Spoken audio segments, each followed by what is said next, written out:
Did you know that the hunger of crew members aboard a submarine determines how long they can stay underwater? A nuclear submarine in the U.S. Navy possesses the capacity to continuously create air and water from salt water, but it cannot provide food for many years. Submarines frequently need to make trips for more supplies because of this.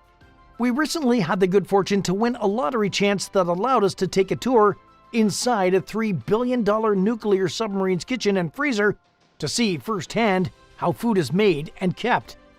In today's video, we will look inside a $3 billion nuclear submarine kitchen. What are the sailors eating above the Navy submarine? The team must place meal orders based on where they will be, which is frequently difficult because the chef must modify his menu. This takes a lot of thinking ahead. Additionally, the culinary staff reports that the crew of the submarine complains loudly about the cuisine, adding to the pressure on them to provide delectable meals. A U.S. Navy submariner's life is challenging. While traveling through frigid waters in a steel tube for months, these sailors are surrounded by explosives, combustible materials, and even nuclear weapons. They are susceptible to horrible mishaps, even in times of calm. During a conflict, they run the risk of being pursued and destroyed by hostile ships and helicopters. But they are known to eat well. Check out this out-of-print book on feeding submarine sailors if you don't believe me. According to reports, the Submarine Research Center at U.S. Naval Submarine Base Bangor, Washington, ordered the 2000 book Submarine Cuisine.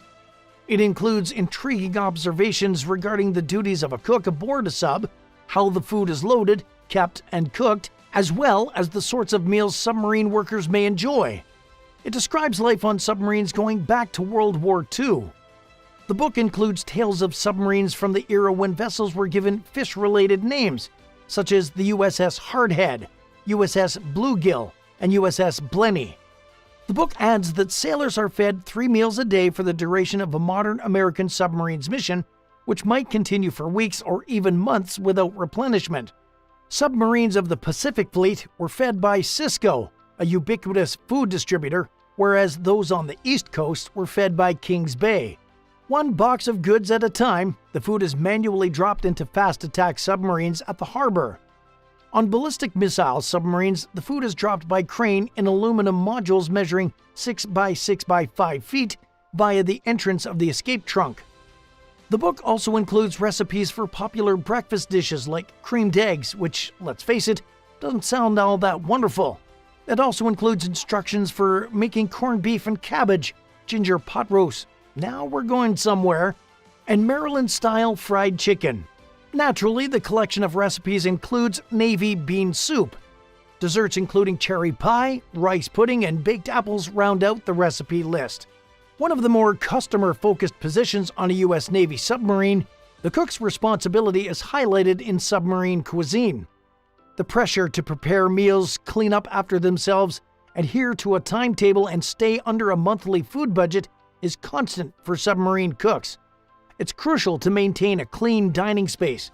The staff conducts training sessions in the dining room while meals are not being served.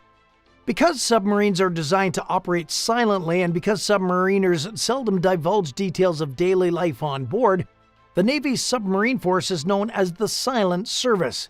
Submarine cuisine offers a glimpse into the daily lives of American submariners through their food, but it isn't precisely top-secret information. When you think of a submarine, you might picture a small, dark vessel quietly moving through the water.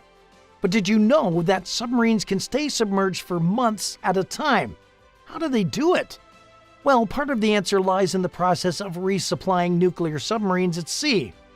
From refueling to restocking the pantry, you'll see how every need is taken care of while the submarine remains hidden beneath the waves.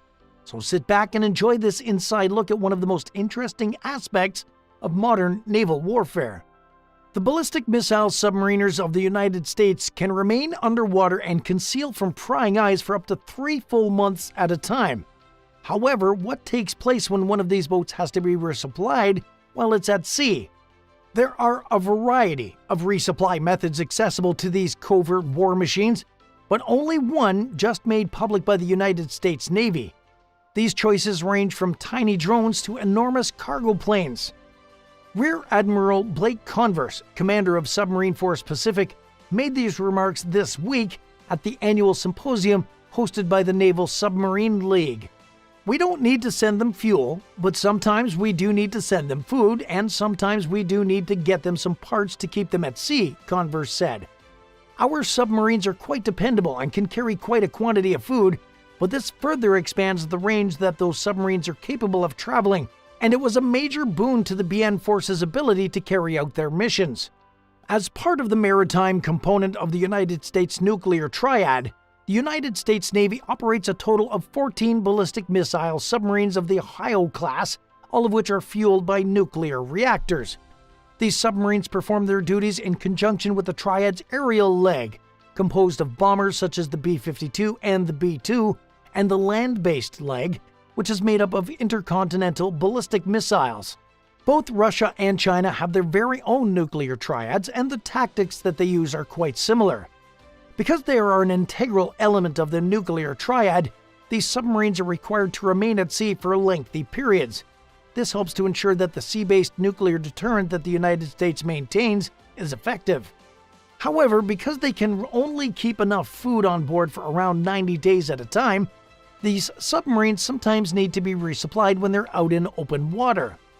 If a large-scale conflict was to break out with a near-peer and nuclear-capable adversary like China, these submarines would serve an essential bit of posturing, ensuring that China would not launch a nuclear strike against the United States by the nuclear doctrine of manually assured destruction, also known as MAD. The basic idea underlying MAD is deceptively straightforward. The United States nuclear triad assures that no nuclear assault could obliterate all three mechanisms of nuclear weapon delivery that are at the disposal of the United States.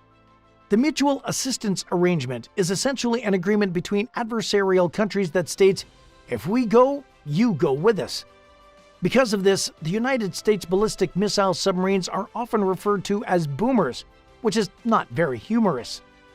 The United States Navy conducted tests to determine the most effective method of delivering supplies to these submarines while they were at sea, using 4 distinct flying platforms.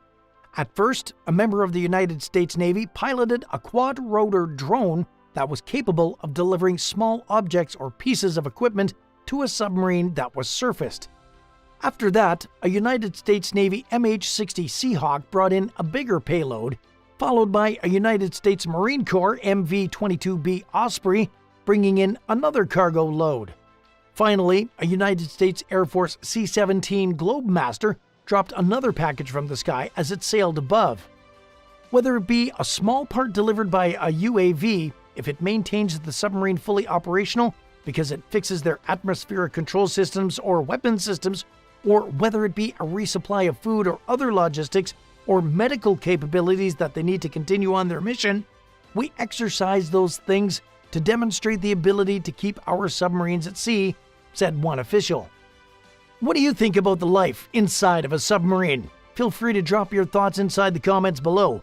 Kindly support the channel by subscribing and liking the video. You can also hit the notification bell to make sure you don't miss out on future updates from the channel. Thanks for staying tuned. I'll see you in the next video.